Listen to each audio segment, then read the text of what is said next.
Good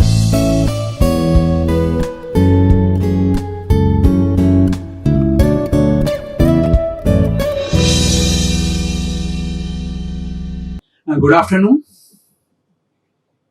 I feel immense pleasure to be here again for my course, Engineering Thermodynamics. As of now, we have completed the module 2, theoretical part. Now I am covering some problem related to the Carnot cycle. In this respect, today I am going to take the three numericals. That is, the first one is a questionable claim for a refrigerator. Numerical 2, heating a house by a Carnot heat pump. Then numerical 3 is analysis of a Carnot heat engine. These are the three numericals which I am going to take in my today's lecture. So first numerical, it is related to the questionable claim for a refrigerator. Some person has given some data. Whether these data are correct or not, that we have to validate by the help of the Carnot cycle. We know that the Carnot cycle, for a given range of source and the sink temperature, it gives the best efficiency. No other engine can supersede the Carnot cycle. So we have to see that whether it is working or not, and whether it is following the second law of thermodynamics or not. So in this, an inventor claims to have developed a refrigerator that maintains the refrigerated space at 35°F while operating in a room where the temperature is 75°F, and that has a coefficient of performance of 13.5. Is this claim reasonable? So we have to validate whether the inventor which he or she is claiming, it is true or not. So that is the objective of this. So we can see the solution for this problem. An extraordinary claim made for performance of a refrigerator is to be evaluated. Assumptions: we are taking a steady operating condition exist.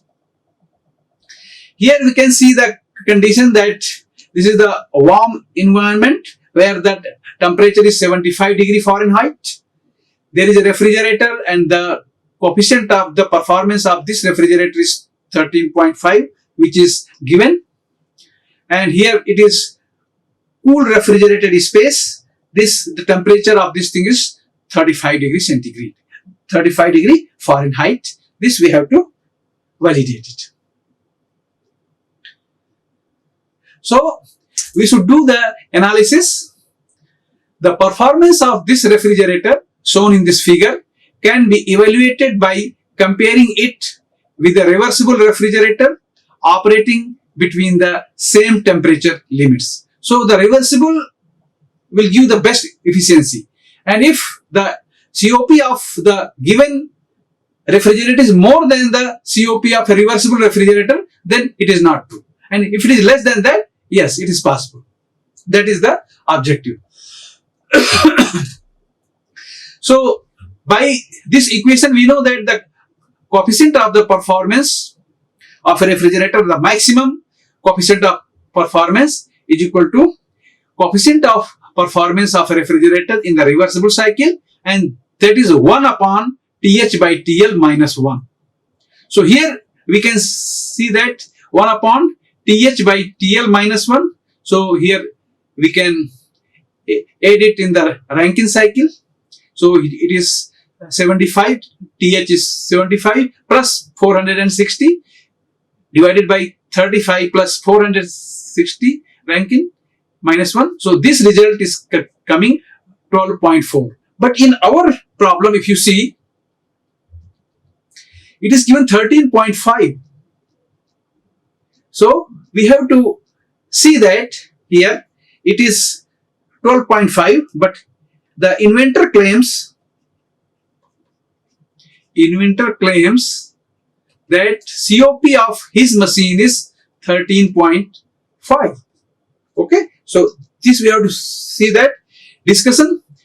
This is the highest COP a refrigerator can have when absorbing heat from a cool medium at 35 degrees Fahrenheit and rejecting it to a warmer medium at 75 degree Fahrenheit. Since the COP claimed by the inventor is above this maximum value, which is the 13.5, the claim is false. So if anyone is claiming it cannot reach the more than the reversible cycle, so that is the importance of that things. Now I will discuss for another problem, that is the heating a house by a Carnot heat pump. So we have to see here that a heat pump is to be used to heat a house during the winter as shown in figure. The house is to be maintained at 21 degrees centigrade at all times.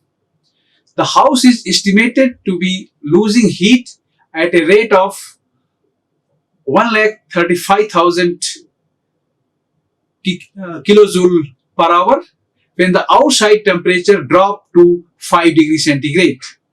Determine the minimum power required to drive this heat pump. So if it is minimum, means we should have the reversible cycle, then only the system will have the minimum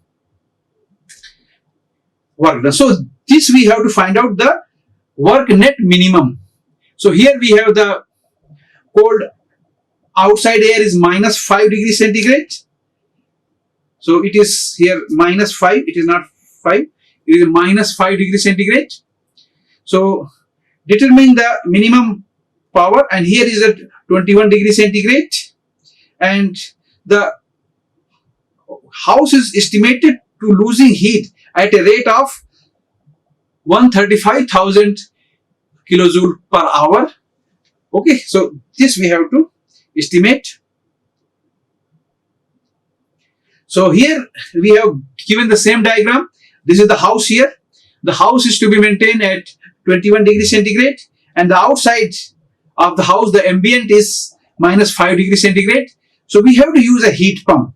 This heat pump will extract heat from this cold region and it will supply to house. Like in the cold weather, like in Europe, Canada, US, Russia and all, they are very cold. We have to maintain the house at a high temperature. So how we can go ahead to make this 135,000 kilojoule per hour heat loss is to be maintained. So here we can see that a heat pump maintain a house at a constant temperature. The required minimum power input to the heat pump is to be determined. So how much power is required? This heat pump, how much power is required? This we have to determine. Here we are taking the assumption at steady state operations. All the states are the steady operating condition exist.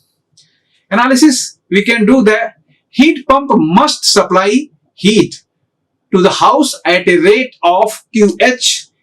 This QH is 135,000 kilojoule per hour, or we can write it that 37.5 kilowatt. If you divide by 3600, because this hour is to be changed to the second, so 60 into 60, you will get 37.5 kilowatt. The power requirement are minimum when a reversible heat pump is used to do the job. The COP of a reversible heat pump operating between the house and the outside air is, we know that this is the equation for the COP of a heat pump is equal to 1 upon 1 minus TL by TH. So here 1 upon 1 minus, it is minus 5 degrees centigrade is TL plus 273 Kelvin divided by, this is the 21 plus 273. So we can write here that 1 by 1 minus Here it is a minus, so it will become the plus. So 273 minus 1, or okay, we can write here. So here you will get the 268 divided by 4 and 9, 290, this much. So if you do here further, then the required power input to this reversible heat pump becomes, so how much? So you will get 11.3. So COP of this system, we got the 11.3. If you just do this all things calculation, then the required power output to this reversible heat pump becomes, so what is the work, rate of work done in is equal to QH by COP, because COP is equal to QH divided by W dot in. So W dot in is equal to QH divided by COP. Okay, so here we know that QH is given 37.5 kilowatt divided by 11.3. So you will get work done, net work done is equal to 3.32 kilowatt. So this much work, minimum work has to be performed. So this is the minimum net work required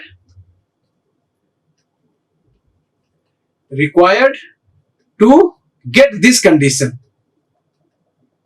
So 3.32 kilowatt is work to be given. So this work is equal to 3.32 kilowatt.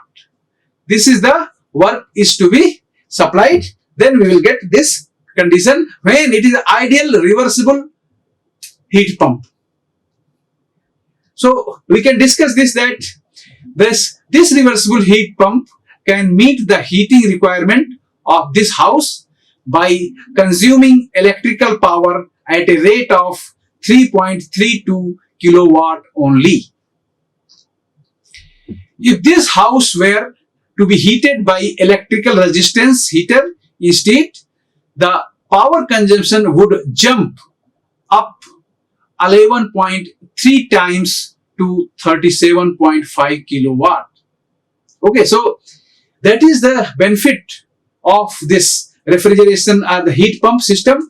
If you use the heater, a huge amount of power is required, electrical power.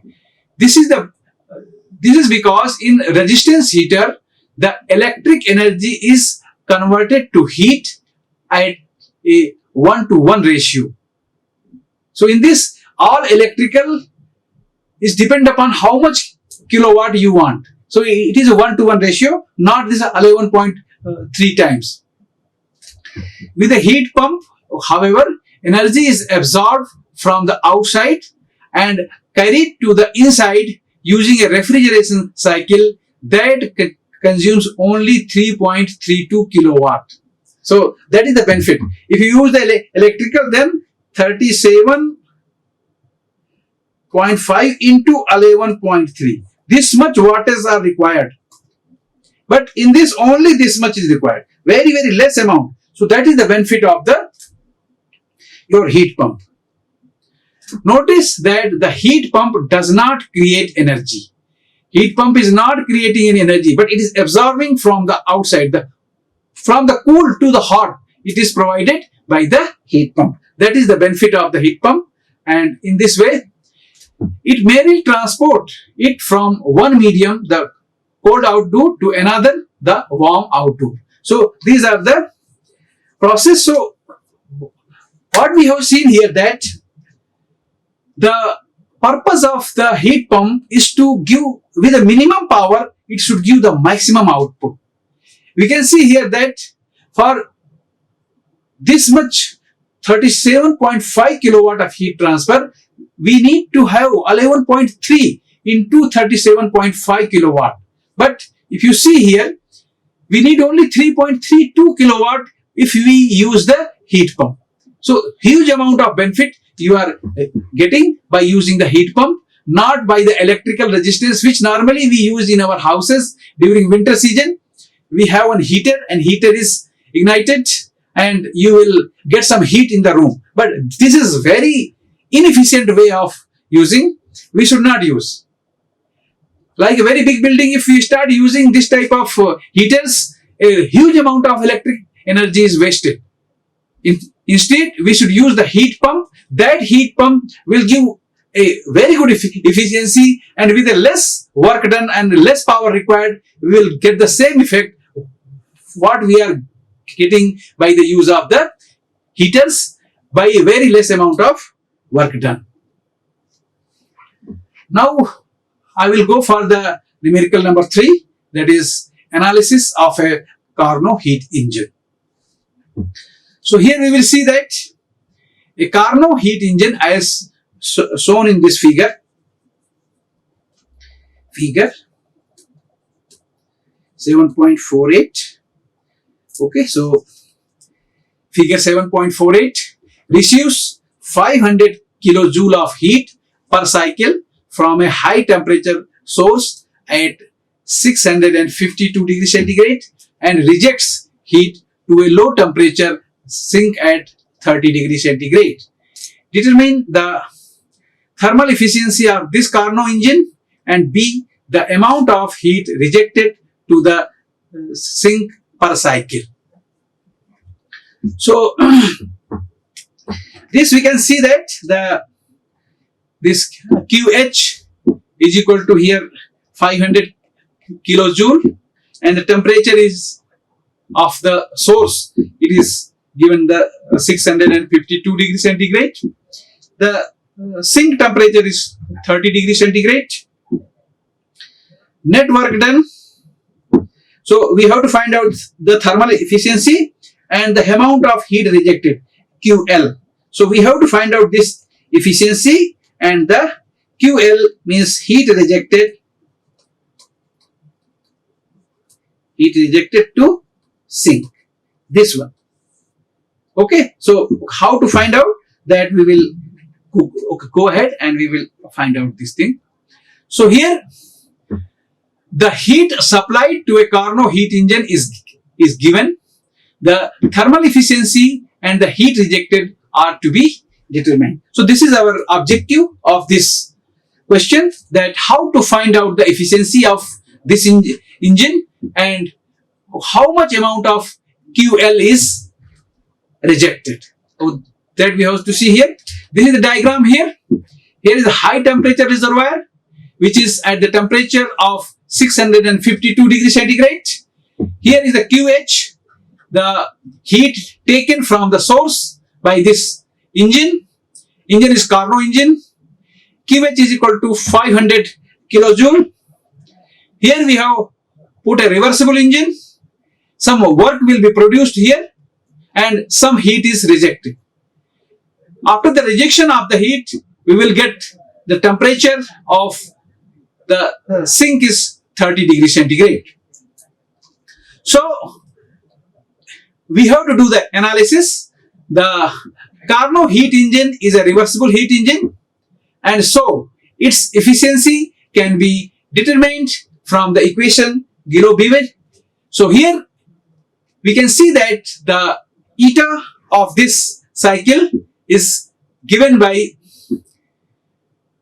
eta of this thermal efficiency for a reversible cycle is equal to 1 minus TL by TH. TL is given and TH is also given. So we can find out that it is a 30 degrees centigrade.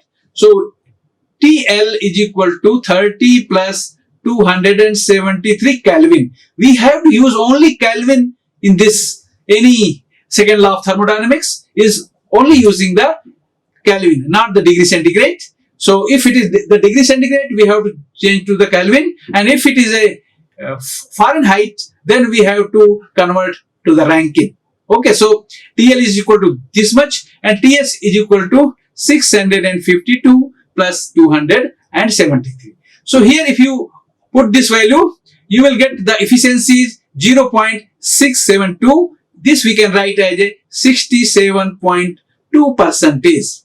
So this efficiency of this reversible cycle is 67.2%. So the one topic we have got. Another we have to find out, that is this Carnot cycle heat engine converts 67.2% of the heat it receives to work. So only this much heat is used for the work, remaining as going as a waste. So this is the, now the second issue, we can see that the amount of heat rejected, that is the QL, by this reversible heat engine is easily determined from the equation, and this equation is here, that QL reversible is equal to TL by TH. We know that